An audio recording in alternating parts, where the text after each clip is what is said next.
Dear student, आज हम plant adaptation के बारे में डिटेल में स्टडी करेंगे।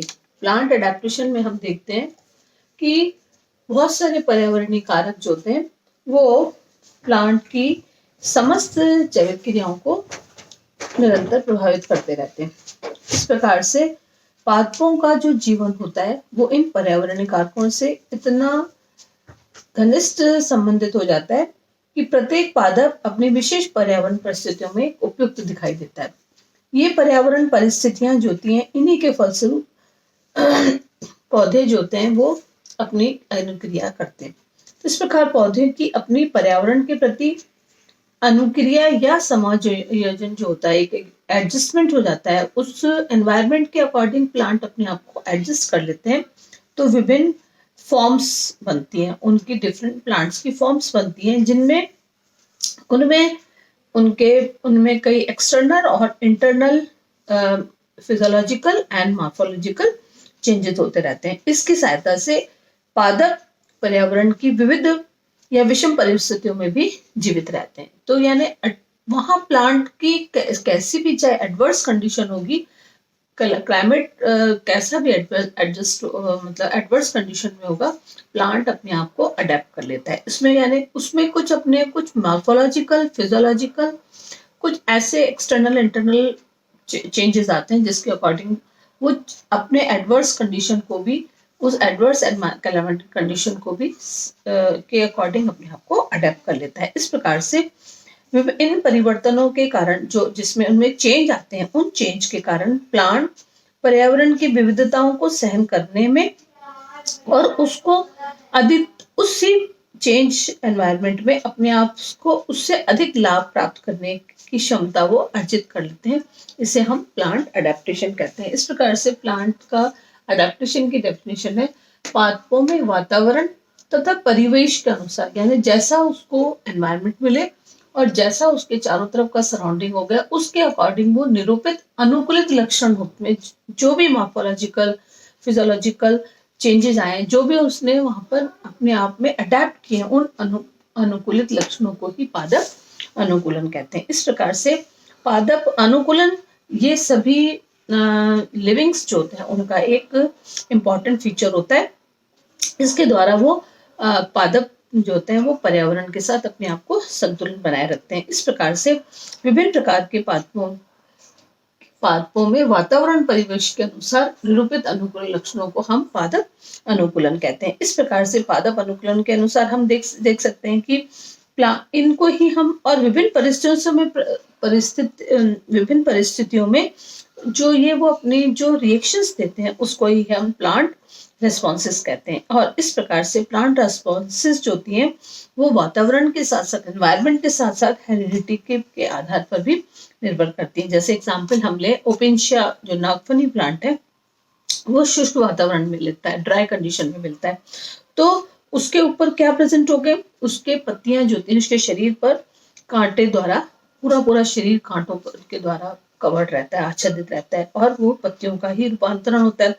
लेकिन कांटों की उपस्थिति जो होती है वो नागफनी का एक वंशागत लक्षण, हेरिडिटी लक्षण हो गया। इसी प्रकार शुष्क परिस्थितियों के बजाय वो किसी भी परिस्थिति में उगाए जाने पर भी उनमें वो लक्षण, अब चाहे शुष्क परिस्थिति में तो थे ही कि वो उसने अपने आप को उस एनवायरनमेंट के अकॉर्डिंग उसकी परिस्थितियों में पत्तियां कांटों में परिवर्तित हो गई। लेकिन अब अन्य परिस्थितियां, जैसे भी अगर हम उसको शुष्क परिस्थिति के अगर जगह बगीचे में भी लगाएं तो वो हेरिडिटी हो गया, तो अब बगीचे में भी वो होगा, उसमें प्लांट में कांटे विलुप्त नहीं होते, यानी पत्तियों में रूपांतरित नहीं होते। इस प्रकार से वातावरणीय परिवर्तन के साथ साथ उनमें प्लांट के अंदर एक्सटर्नल उसकी आकारिकी में भी और उसकी कार्यशैली में भी परिवर्तन होता रहता है। इस प्रकार से हम देखते हैं कि जो प्लांट्स जो होते हैं वो जल की उपलब्धता के आधार पर इन प्लांट्स को हम कैटेगराइज कर लेते हैं, जो जिस एनवायरनमेंट में रहेगा उसके अकॉर्डिंग। जैसे क्लासिफिकेशन है अकॉर्डिंग टू वार्मिंग,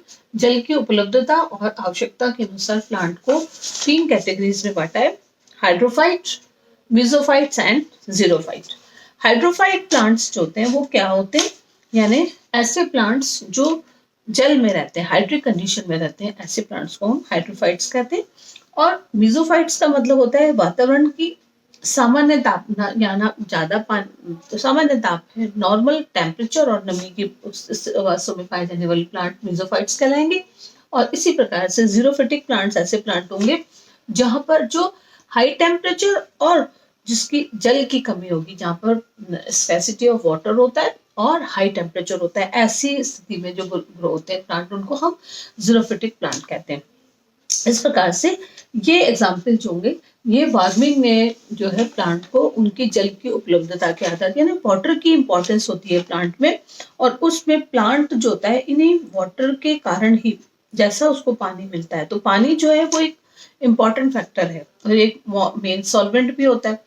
और इसी प्रकार से और हमको ये भी पता है कि प्लांट का अधिकतम प्रोटोप्लाज्म का पोर्शन जो होता है वो वाटर ही होता है। इस प्रकार से और उसी वाटर की प्रेजेंस के कारण जो एक यूनिवर्सल सॉल्वेंट है उसी से प्लांट जो होता है विभिन्न प्रकार की क्रियाएं करता है, जैसे सारी फिजियोलॉजिकल प्रोसेस, चाहे उसका जेमिनेशन है, चाहे एब्जॉर्प्शन है, ट्रांसपिरेशन है, फोटोसिंथेसिस है, ग्रोथ है, रेस्पिरेशन, सभी वाटर पर डिपेंड होती है। इस प्रकार से जल की उपलब्धता और आवश्यकता के अनुसार प्लांट्स को कैटेगराइज कर लिया। तो ये हो गए हाइड्रोफाइट, मेसोफाइट एंड जीरोफाइट। अब हाइड्रोफाइट्स जो प्लांट्स होते हैं उनको फर्दर हाइड्रोफिटिक प्लांट की एग्जांपल अगर हम पर दें तो इनकी डेफिनेशन होगी कि पूर्ण या आंशिक रूप से जल में या जल में संतृप्त मृदा, जल से जो पूरी तरह से संतृप्त जो सॉइल है उसमें उगने वाले प्लांट हाइड्रोफाइट्स कहलाएंगे।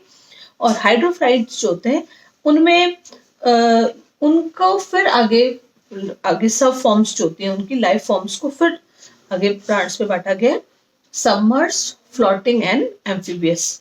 निमग्न जलोद्भिद और प्लावी जलोद्भिद और एम्फीबियस होते हैं। तो इस प्रकार से जो निमग्न है, निमग्न मतलब पूरी तरीके से पानी के अंदर है, उनको भी फिर फर्दर सबमर्ज्ड भी, सस्पेंडेड सबमर्ज्ड हो जाएंगे, निमग्न लंबी पूरी तरह से, और सबमर्ज्ड भी हो और रूटेड प्लांट हो। तो इस प्रकार से हाइड्रोफाइट का फर्स्ट जो टाइप है वो है सबमर्ज्ड। सबमर्ज्ड मतलब निमग्न, निमग्न में भी दो प्रकार है, सबमर्ज्ड सस्पेंडेड, सस्पेंडेड मीन्स निलंबी, और सबमर्ज्ड रूटेड होते हैं। इसी प्रकार से फ्लोटिंग जो प्लांट है इसमें एग्जाम्पल जो होंगे सस्पेंडेड सबमर्ज्ड जो होते हैं वो है हाइड्रिला एंड पोटोमेजिटॉन होता है, और सबमर्ज्ड रूटेड जो प्लांट है उनके एग्जाम्पल है वेलिसिनेरिया और आइसोटिस होता है। इसी प्रकार से फ्लोटिंग का प्लांट का होता है कि ऐसे प्लांट जो पानी में ऊपर फ्लोट करते हैं उनको हम फ्लोटिंग कहते हैं। फ्लोटिंग भी दो तरह के होंगे, फ्री फ्लोटिंग है, पूरी तरह से फ्री फ्लोटिंग है, ऊपर से पानी पर तैरते रहते हैं, और दूसरे रूटेड, फ्लोटिंग कर रहे हैं लेकिन विद रूटेड होते हैं। तो फ्री फ्लोटिंग के एग्जाम्पल होता है लैम्ना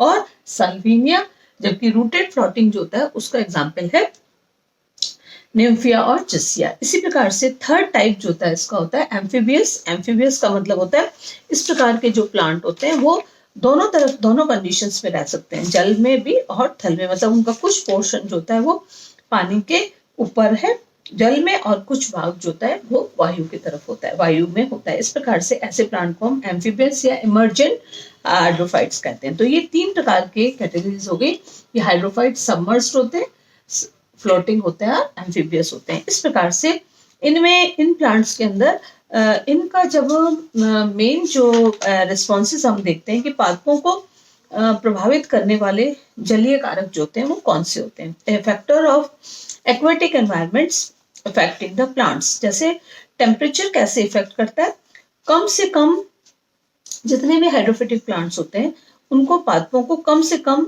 तापक्रम का दबाव बदलाव सहन करना पड़ता है, क्योंकि वो पानी में रहे और जल जो होता है जल के अंदर ही रहते हैं, अतः इनको जल बहुत ही गर्म या ठंडा होने में अधिक समय लगता है। जैसे जल जो होता है वो ऊष्मा का कुचालक होता है, बैड कंडक्टर होता है, तो वहां पर इसलिए जल को बहुत जल्दी ठंडा होने में या गर्म होने में ज्यादा समय लगता है। इस प्रकार से जलीय पादपों का विस्तारण भी कम प्रभावित होता है, और परंतु जलीय तापक्रम जो होता है पौधे की जितनी भी मेटाबॉलिक एक्टिविटीज होती है उनके लिए महत्वपूर्ण होता है, क्योंकि वहां ऑक्सीजन की सांद्रता और पोषक तत्वों पर प्रभाव पड़ता है। तो इसी प्रकार से फर्स्ट फैक्टर तो हो गया कि टेम्परेचर से पौधे को क्या इफेक्ट होता है, लाइट से क्या इफेक्ट होता है।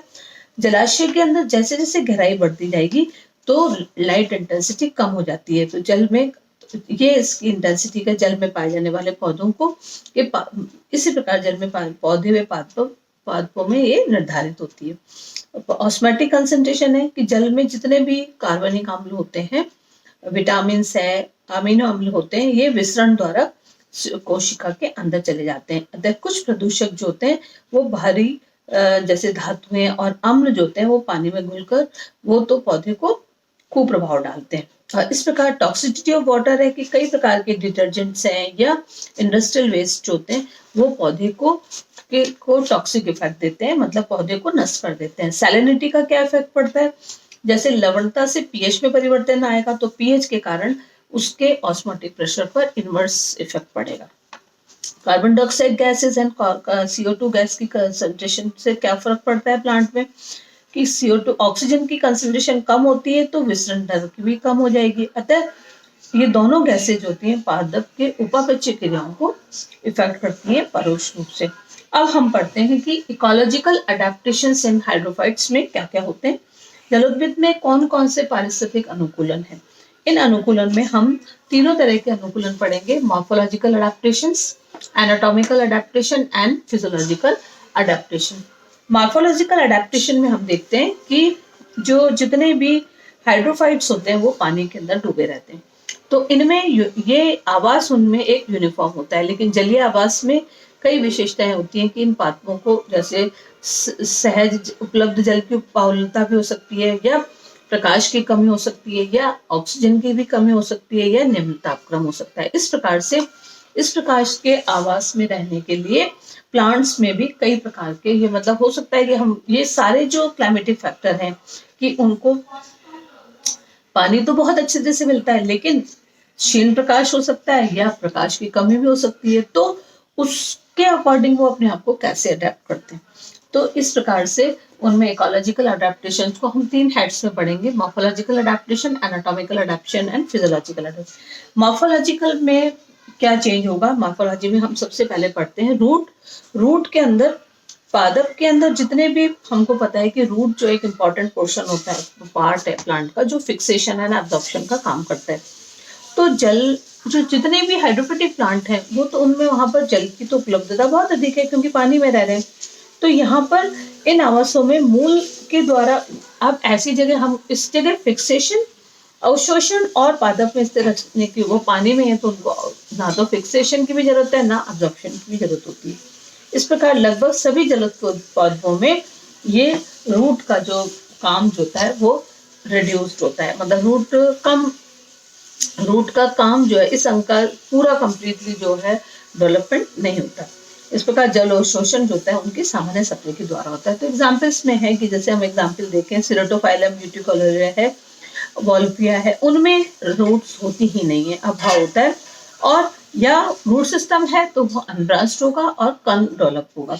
साल्विनिया प्लांट है तो वो जल निमग्न रहते हैं, तो उनमें पर्ण अत्यधिक शाखित होकर मूल के समान ही कार्य करते रहते हैं। तो इसी प्रकार से उनमें रूट हेयर्स भी एब्सेंट होते हैं। रूट कैप भी कई प्लांट्स जैसे हैं जिनमें रूट कैप नहीं होती, जैसे आर्कोनिया है, आइकोनिया है, लैमना है, पिस्टिया, इनमें मूल रूट विशेषकर से मतलब मूल रूट हेयर्स होते नहीं है, रूट कैप नहीं है, और रूट कैप के स्थान पर रूट पॉकेट्स पाए जाते हैं जो कि पादप का संतुलन करते रहते हैं। इसी प्रकार से उनमें मॉर्फोलॉजिकल अडेप्टेशन हो गया कि कुछ इनकी जो जड़ें जो होती हैं वो मुख्यतः फाइब्रस होती हैं, अपस्थानिक होती हैं, अशाखित होती हैं। जबकि लैमना का एग्जाम्पल देखें तो लैमना में एक ही जड़ पाई जाती है जो पूरे प्लांट को संतुलन करती है। कुछ पौधे ऐसे होते हैं जैसे जिप्सिया है, उनमें अपस्थानिक जड़ों के स्थान पर फ्लोटिंग एयर रूट्स भी पाई जाती हैं और ये श्वसन का भी काम करती है, श्वसन के लिए गैसों का आदान प्रदान करती है। तो वहां पर जो रेस्पिरेटरी रूट्स के रूप में होती है। तो मॉर्फोलॉजिकल अडेप्टेशन हो गया कि रूट्स रिड्यूस भी हो सकती है, रूट हेयर एब्सेंट भी हो सकते हैं, रूट के एब्सेंट हो सकता है, रूट्स ज्यादा फाइब्रस होंगी और वो एसिमुलेशन के साथ साथ आपके रेस्पिरेशन का भी काम करती है। इस प्रकार से ये तो मॉर्फोलॉजिकल अडेप्टेशन हो गया। रूट में, स्टेम में क्या होता है? स्टेम के अंदर हम देखते हैं एसिमुलेटरी रूट जो होती है वो ट्रापा के अंदर होती है। ट्रापा के अंदर जो होता है मूलों में पर्णहरित होने से वो हरी होगी, हरी होने के कारण वो फोटोसिंथेसिस का काम करेगी। इस प्रकार से स्टेम में जो है अडेप्टेशन जो होता है, जब अगर हम देखते हैं कि हाइड्रोफिटिक प्लांट्स जो होते हैं उनके स्टेम थिन होते हैं, सॉफ्ट हैं और हरे या पीले रंग के होते हैं। ऐसा जल की गहराई जैसे जैसे बढ़ेगी तो प्रकाश की तीव्रता कम हो जाती है, उसके कारण इनमें ये चेंजेस आते हैं, पतले होते हैं, हरे होते हैं, कोमल होते हैं और ये कई बार जो होते हैं वो इक्विलेटरेट भी हो जाते हैं। इसकी वजह से जल की धाराओं तथा जलाशयों की लहरों का उनको प्रतिबल सहन करने में वो सक्षम हो जाते हैं।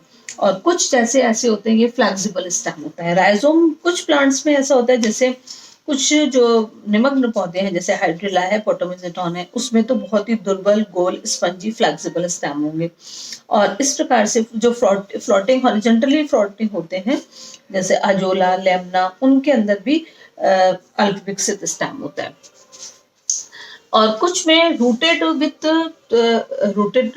फ्लोटिंग लीव्स जो होती हैं, उसमें निम्फिया के अंदर जो होता है वो वहां पर स्टेम जो का वो राइजोम फॉर्म में होता है। और कई बार उनमें वेजिटेटिव रिप्रोडक्शन जो प्रोपोगेशन जो होता है वो या तो राइजोम से होगा या सकर से होता है या स्टोलन के द्वारा होता है। इस प्रकार से ये जो मॉर्फोलॉजिकल चेंजेस जो होते हैं, अडेप्टेशंस जो होते हैं वो स्टेम में होंगे। नेक्स्ट होता है लीफ में। हम देखते हैं लीफ कैसी होती है। लीफ इसकी पतली और लीनियर फीते के आकार की होती है। पोटोमेजेटॉन में लिसेनियरा में पोटोमोजेटॉन में वेलिसेनियरा में लीनियर होती है, तो और पोटोमोजेटॉन में कटी फटी होती है। सेरेटोफाइलम में भी इस प्रकार से होता है।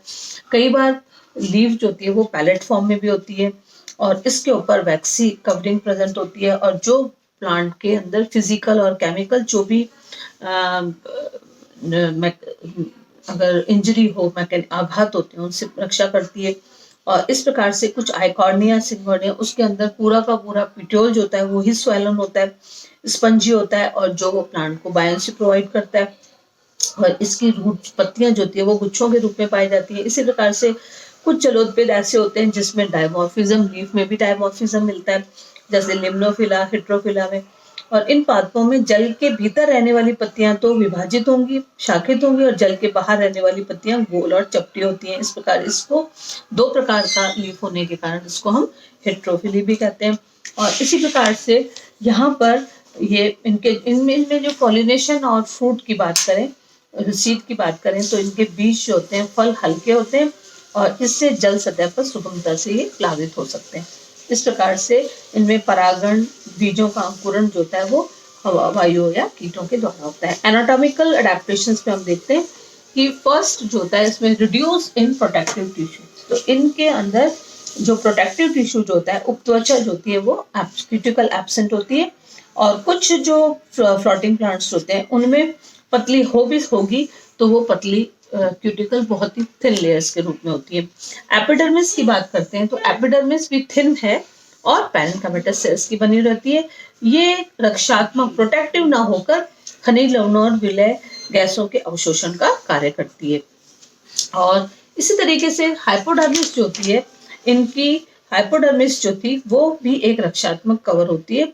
कुछ जलोद्भिद में तो यह एब्सेंट होगी, यह बहुत ही रेयरली डेवलप्ड होती है। और इनमें ये साधारणतः पैरेन्काइमेटस सेल के साथ साथ उनमें वो एरेन्काइमेट टिश्यू की भी बनी रहती है। और इसी तरीके से हाइपोडर्मिस के अलावा इनमें अबंडेंस ऑफ एयर कैविटीज बहुत अधिक पाई जाती है। जितने भी जलीय आवास में पौधे मिलेंगे उनमें गैसों का कैसे एक्सचेंज हो रहा है या प्रकाश का आदान प्रदान कैसे होता है, इस समस्या को हल करने के लिए पादपों को जल सतह पर रहना पड़ता है। और इस प्रकार से इन पौधों की जितने भी चाहे रूट है, स्टेम है, लीफ है, सब में मोस्टली एयर कैविटीज और एरेन्काइमा पाया जाता है। और इस एरेन्काइमेटस टिश्यू के कारण उसमें बायोन्सी होगी और गैसों का आदान प्रदान करने में भी इजी होता है। तो इस प्रकार से जितना ज्यादा एयर कैविटीज प्रेजेंट होंगी तो एक्सचेंज ऑफ गैसेस और बायोन्सी जो होती है वो उसके लिए अच्छा होता है। इसी प्रकार से इनमें एक और होता है कि रिडक्शन इन मैकेनिकल टिश्यू। तो ये जो जितने भी हाइड्रोफिटिक प्लांट हैं वो अधिक जल के अंदर रहते हैं, तो उसमें एरेन्काइमेटस टिश्यू तो है, एयर अधिक भरी होने के कारण उसमें उत्प्लावकता भी है। और इस प्रकार से इनकी सहायता से ये पूरी सतह पर फैले रहते हैं। तो इस प्रकार से इन पौधों के अंदर जो टेरेस्ट्रियल प्लांट की अपेक्षा इसमें स्क्लेरकार्पस टिश्यू की आवश्यकता इसमें बिल्कुल नहीं होती। इन ऊतकों की उपस्थिति नहीं है, इसलिए प्लांट सॉफ्ट होते हैं, कोमल होते हैं और फ्रेजाइल होते हैं। इस प्रकार से कुछ में अगर है तो उनके अंदर जो है वो क्रिस्टल्स पाए जाते हैं, कैल्शियम ऑक्सीनेट स्क्लेरॉइड्स जैसे फॉर्म होते हैं, जो कुछ प्लांट को आपके मैकेनिकल सपोर्ट प्रोवाइड करते हैं। दूसरा लास्ट पॉइंट इसमें है कि इनमें वेस्कुलर टिश्यू भी जो होता है, जाइलम और फ्लोएम जो होता है, वो बहुत ही कम विकसित होता है। जाइलम का काम कंडक्शन ऑफ वाटर है, लेकिन ये ऑलरेडी पानी में है तो उसमें कंडक्शन की इस तरह का काम पूर्ण भाव होता है, और फ्लोएम भी प्रेजेंट होगा तो बहुत ही कम विकसित होता है। ये इसके थे एनाटॉमिकल अडेप्टेशंस पॉइंट। और नेक्स्ट लास्ट जो इकोलॉजिकल अडेप्टेशन में हम देखते हैं फिजियोलॉजिकल अडेप्टेशंस, जिसमें फिजियोलॉजिकल अडेप्टेशंस में इनमें लो ऑस्मोटिक प्रेशर होता है, जल की साधारण सांद्रता, तापक्रम और टॉक्सिसिटी पौधे को ज्यादा प्रभावित करती है, तो इनमें ऑस्मोटिक प्रेशर भी कम होता है, और यही कारण है कि इन पौधों की ये जब जैसे बाहर निकल जाएंगे तो शीघ्र ही कुम्हला जाते हैं। निमग्न जो होते हैं, जितने भी हाइड्रोफिटिक प्लांट हैं उसमें ट्रांसपिरेशन तो होता ही नहीं है, और हुआ तो वो हाइड्रोथॉट्स के या गटेशंस की क्रिया के द्वारा होता है। और इनमें जितने भी हाइड्रोफिटिक प्लांट हैं उनके ऊपर म्यूसिलेजेस लेयर होती है, और वो म्यूसिलेजेस लेयर जो होती है इस कारण से उनमें डिफ्यूजन द्वारा होने वाली हानि से वो बचे रहते हैं। और लास्ट पॉइंट आता है कि इन प्लांट्स के अंदर गैसेस का जो एक्सचेंज जो होता है उसके लिए एयर जो वायु एयर कैविटीज होती हैं वो ही ऑक्सीजन का संग्रह करके पूरी कर लेती हैं। इनमें प्रकाश की कम उपलब्धता होने के कारण इनकी जो एपिडर्मिस होती है वो क्लोरनकार्पेटस हो जाती है, और वो कम प्रकाश में भी प्रकाश संश्लेषण कर लेते हैं। और मूलों में जो है श्वसन के साथ साथ उसमें भी एयर कैविटीज, एयर चैम्बर्स मिलते हैं। ऊतकों में जल की मात्रा अधिक हो जाती है, और पौधों की उपलब्ध मात्रा और प्रकाश तीव्रता जलाशय की गहराई के साथ साथ उसके स्ट्रैटिफिकेशन उसमें पाया जाता है। इस प्रकार से हम देखते हैं कि ये इकोलॉजिकल अडेप्टेशन प्लांट में पाए जाते हैं।